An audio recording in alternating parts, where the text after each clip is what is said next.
প্রিয় দর্শক, সালাতের শুরু থেকে নিয়ে সালাতের একেবারে শেষ পর্যন্ত, অর্থাৎ আল্লাহু আকবার বলে হাত উত্তোলন করা তাকবীরে তাহরিমা, এটা থেকে নিয়ে একেবারে আসসালামু আলাইকুম রহমতুল্লাহ বলে যে সালাত আমরা শেষ করি, এই উভয়টার মধ্যবর্তী সময়ে আমরা যত কাজ করে থাকি সেইগুলোকে 3 ভাগে ভাগ করা যায় এবং ফুকাহায়ে কেরাম যুগে যুগে সেটাকে 3টি ভাগে ভাগ করেছেন।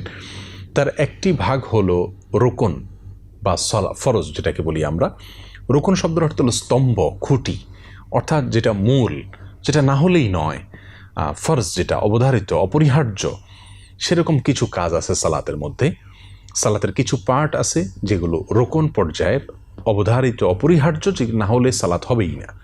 আর দ্বিতীয় কিছু পার্ট আছে যেগুলোকে ওয়াজিব বলা হয়েছে, অর্থাৎ আবশ্যক, সেগুলো ইম্পর্টেন্ট, সেগুলো আবশ্যক, জরুরি, করতেই হবে। কিন্তু আগের ফরজ বা রোকন যেগুলো আছে সেগুলো আবশ্যক, কিন্তু সেগুলোর সঙ্গে ওয়াজিবের পার্থক্য হলো যে ফরজ যদি কোনো কারণে ছুটে যায় তাহলে ওই সালাতটি আবার আদায় করতে হয়, আর ওয়াজিব যেটা, সেটা যদি ছুটে যায় কোনো কারণে, ভুলে যদি ছুটে যায়, তাহলে সেটাকে আবার যদি সিজদায়ে সাহু দেওয়া হয় তাহলে সেটার ক্ষতি পুষিয়ে নেওয়া যায়, ক্ষতিপূরণ হয়ে যায়। তাহলে আমরা 2 ধরনের কাজ পেয়ে গেলাম সালাতে। কিছু কাজ হলো সালাতের ভেতরে রোকন অর্থাৎ ফরজ, আবার কিছু কাজ আছে সালাতের ভিতরে যেগুলো ওয়াজিব। কয়টি বিষয় সালাতের ভিতরে ওয়াজিব, এ বিষয়ে নানা রকমের কথা রয়েছে। ফিকহি হানাফির দৃষ্টিকোণ থেকে 10 বা 11টি বিষয় রয়েছে সালাতের ওয়াজিব। কেউ অবশ্য 14টি বলেছেন, কিন্তু সংক্ষেপে 14টি প্রত্যেক সালাতের জন্য প্রযোজ্য না। প্রতিটা সালাতে 11টি বিষয়কে আমরা ওয়াজিব হিসেবে উল্লেখ করতে পারি। সেই সাথে আরও কয়েকটি বিষয়কে যুক্ত করতে পারি ওয়াজিব হিসাবে, যেগুলোকে ফিকহে হাম্বলির দৃষ্টিকোণ থেকে উলামায়ে কেরাম ওয়াজিব বলে থাকেন। যেই 10 বা 11টি কাজকে আমরা বলেছিলাম সালাতের ভিতরে ওয়াজিব, তার ভিতরে 1 নম্বর হলো তাকবীর। শুরুতে তাহরিমা বাধা, সেটা ফরজ আমরা বলেছিলাম। সেই সাথে তাহরিমাতে আল্লাহু আকবার বলে তাহরিমা বাধা, অর্থাৎ সালাত শুরু করা, এটাকে ওয়াজিব বলেছেন ফিকহে হানাফি উলামায়ে কেরাম। সেই সাথে 2 নম্বর ওয়াজিব বলেছেন তারা ফাতিহা পড়া, সূরা ফাতিহা পড়া, আলহামদু সূরা পড়া এটাকে। আর তৃতীয়ত ওয়াজিব বলেছেন আরেকটি সূরা মেলানোকে।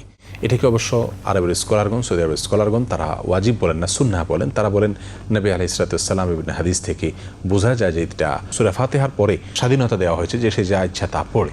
এবং কোরআন আল্লাহ বলেছেন ফাকরাউ মা তায়াসসারা মিনাল কোরআনি, তোমরা তো কোরআনের যা সম্ভব হয় পড়ো। বিষয়টা যেহেতু ঐচ্ছিক করা হয়েছে, তাই তারা বলে থাকেন যে সূরা ফাতিহার পরে অতিরিক্ত যে সূরা মিলাতে হয় আরেকটি, সেটাকে সুন্নাহ তারা বলে থাকেন, যেহেতু স্বাধীনতা দেওয়া হয়েছে। যদিও যারা ওয়াজিব বলে থাকেন তাদের দৃষ্টিকোণ থেকে এখানে স্বাধীনতা দেওয়া হয়েছে গোটা কোরআনের যে কোনো জায়গা থেকে পড়ার ব্যাপারে, কিন্তু পড়া না পড়ার পরে স্বাধীনতা দেওয়া হয়নি। যাই হোক, বিস্তারিত দালিলিক আলোচনা আমরা যাচ্ছি না। বলছিলাম যে সূরা ফাতিহার পর একটি সূরা মিলানোকে ওয়াজিব বলে থাকেন ফিকহে হানাফি উলামায়ে কেরাম। 4 নম্বর যে ওয়াজিব, সেটা হলো প্রথম 2 রাকাতে কেরাতের জন্য নির্দিষ্ট করা, অর্থাৎ সূরা ফাতিহার পরে অতিরিক্ত যে আরও সূরা, গোটা সূরা অথবা সূরার অংশ বিশেষ তেলাওয়াত করতে হয়, সেটা শুধুমাত্র ফরজ সালাতে প্রথম 2 রাকাতই কেবলমাত্র পড়া, পরবর্তী রাকাতে না পড়া। আর 5 নম্বর ওয়াজিব বলে থাকেন তারা, সেটা হলো সূরা ফাতিহাকে আগে পড়া, তারপরে সূরা মেলানো বা অন্য সূরা পড়া। 6 নম্বর যে ওয়াজিব তারা বলে থাকেন তা হলো তা'দিল আরকান। তা'দিল আরকান মানে হলো প্রত্যেকটি ফরজ যে কাজ আছে, প্রতিটি কাজ যে আছে সালাতের, সেগুলোকে ধীরস্থির, বিশেষ করে ফরজ কাজগুলোকে ধীরস্থিরতার সাথে করা এবং অত্যন্ত শান্তশিষ্টভাবে করা, ভালোভাবে করা। নাম্বার 7, প্রথম বৈঠক করা, অর্থাৎ 2-এর অধিক যে রাকাত সালাতগুলো রয়েছে, 3 রাকাত অথবা 4 রাকাত বিশিষ্ট সালাত রয়েছে, সেই সালাতগুলোতে প্রতি দ্বিতীয় রাকাতে যে বৈঠক, এটাকে প্রথম বৈঠক বলা হয়। এই প্রথম বৈঠকটাকে ওয়াজিব বলা হচ্ছে। শেষে বৈঠকটাতে সর্বসম্মতিক্রমে সবার মতোই ফরজ, যেটা আমরা আগে বলেছিলাম। নাম্বার 8 নম্বর ওয়াজিব হলো তাশাহুদ পড়া এবং বৈঠকের মধ্যে তাশাহুদ পাঠ করা, এটা ওয়াজিব।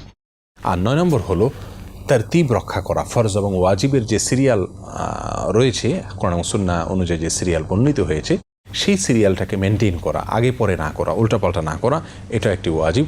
আর 10 নম্বর হলো ইমামের জন্য ফজর, মাগরিব এবং এশা এই সালাতগুলোতে কেরাত উচ্চস্বরে পাঠ করা ওয়াজিব। আর মুক্তাদিদের আর জোহর এবং আসরের সালাতের মধ্যে অনুচ্চ স্বরে বা নীরবে কেরাত পাঠ করা, সূরা ফাতিহা এবং সাথে সূরা মিলানো, এটা আস্তে আস্তে নীরবে মনে মনে করা, এটা নীরবে করা হলো ওয়াজিব ইমামের জন্য।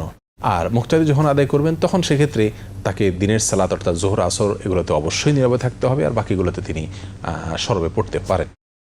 যাই হোক, 10 নম্বর তাহলে ইমামের জন্য ফজর এবং মাগরিব এশায় উচ্চস্বরে কেরাত পড়া, আর জোহর আসরে নিম্নস্বরে পড়া, এটা ওয়াজিব। 11 নম্বর ওয়াজিব হলো সালামের মাধ্যমে সালাত শেষ করা। এই ওয়াজিবগুলো ফিকহে হানাফি দৃষ্টিকোণ থেকে ওয়াজিব।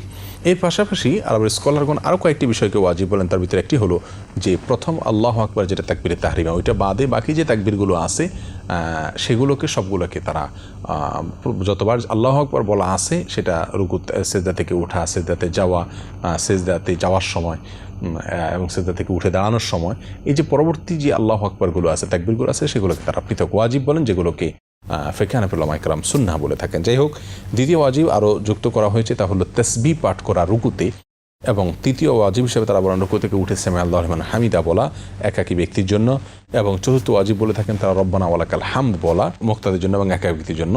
আর 5 নম্বর হলো সিজদায় গিয়ে তাসবিহ পাঠ করা, এবং 6 নম্বর হলো 2 সিজদার মধ্যখানে রব্বিগফিরলি দোয়া পড়া, এবং 7 নম্বর হলো তাশাহুদ, প্রথম যে তাশাহুদ সেটি, আর 8 নম্বর হলো তাশাহুদের জন্য বসা, প্রথমবারের তাশাহুদের জন্য বসা। তাহলে একটা ওয়াজিব হলো তাশাহুদ পড়া, আর তাশাহুদের জন্য বসা, দুটো পৃথক পৃথক ওয়াজিব। সর্বশেষ করলে আরও 8টি ওয়াজিবের কথা আমরা জানলাম। প্রিয় দর্শক, তাহলে আগের 11টি ওয়াজিবের সাথে এই ওয়াজিবগুলোকেও যুক্ত করেন আরবের উলামায়ে কেরামগণ, যদিও তার আগের 2-1টা নিয়ে কিছুটা মতো পার্থক্য আছে। যাই হোক, এই 8টি ওয়াজিবের প্রায় সবগুলোর ব্যাপারেই ফিকহে হানাফি উলামায়ে কেরামের দৃষ্টিকোণ হলো তারা এগুলোকে সুন্নাহ বলে থাকেন, এগুলোকে তারা ওয়াজিব বলেন না। তাহলে আমরা ওয়াজিব এর যে মত পার্থক্য সেটি আমরা জানলাম। তবে মোটামুটি ধারণা দেওয়ার জন্য বলে রাখি যে প্রত্যেকটিকে আলাদা আলাদা দালিলিক আলোচনা যদি বিশ্লেষণ করা যেত তাহলে আমরা হয়তো প্রাধান্য দিতে সুবিধা হতো, কিন্তু যেহেতু আমাদের সময় সংকুলান হবে না, সেজন্য আমরা ধারাবাহিকভাবে প্রতিটি বিষয়কে নিয়ে আলাদা করে বিশ্লেষণ করে আমরা কোনো একটাকে প্রাধান্য দেওয়া সেটা হয়তো সম্ভব হবে না। কিন্তু প্রিয় দর্শক, আমরা মোটামুটি এটুকু ধারণা পেলাম যে প্রতি সালাতের ভেতরে ফরজ কাজ কোনগুলো, মৌলিকভাবে ফরজ কাজ, যেমন দাঁড়ানো, কেরাত পাঠ করা বা সূরা ফাতিহা পাঠ করা, রুকুতে যাওয়া, সিজদা করা এবং শেষ বৈঠক করা, এগুলো হলো মোটামুটি তাকবীরে তাহরিমার মাধ্যমে সালাত শুরু করা, তাহরিমা পড়া, তাহরিমার মাধ্যমে সালাত শুরু করা, এগুলো হলো মোটামুটি সালাতের জন্য অপরিহার্য এবং জরুরি ফরজ কাজ, যেগুলো ছুটলে কোনো অবস্থাতে সালাত হবে না। আর এরপরে ওয়াজিব কাজ অনেকগুলো আমরা জানলাম, সেই ওয়াজিব কাজগুলো ছুটে গেলে কোনো কারণে সেটা ভুলে আবার আমরা সিজদা সাহু দিলে সেটার ভুলে যদি ছুটে যায় সিজদা সাহু দিলে তাহলে ইনশাআল্লাহ আদায় হয়ে যাবে। এই যে 2 ধরনের কাজ আমরা পেলাম, ফরজ এবং ওয়াজিবের তালিকা আমরা পেয়ে গেলাম।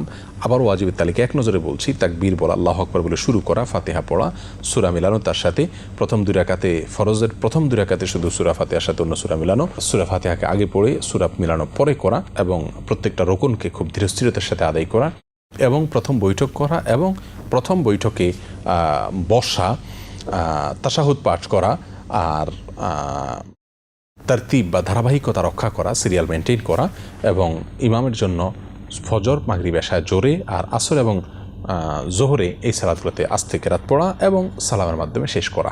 এই যে ওয়াজিবের আমরা তালিকা পেলাম, তার আগে ফরজের তালিকা পেলাম। এর বাইরে যে কাজগুলো আছে সেগুলো সুন্নাহ ফিকহে হানাফি দৃষ্টিকোণ থেকে, আর সেই সুন্নাহগুলোর কোনোটা যদি ছুটে যায় তাহলে সেক্ষেত্রে কোনো কিছুই করতে হবে না। আর ফিকহে হাম্বলি দৃষ্টিকোণ থেকে ওয়াজিবের যে তালিকা বলেছে সেগুলোর বাইরে যেগুলো আছে সেগুলো সুন্নাহ হবে, আর সেগুলো যদি ছুটে যায় কোনো অসুবিধা নাই, সালাত হয়ে যাবে ইনশাআল্লাহ।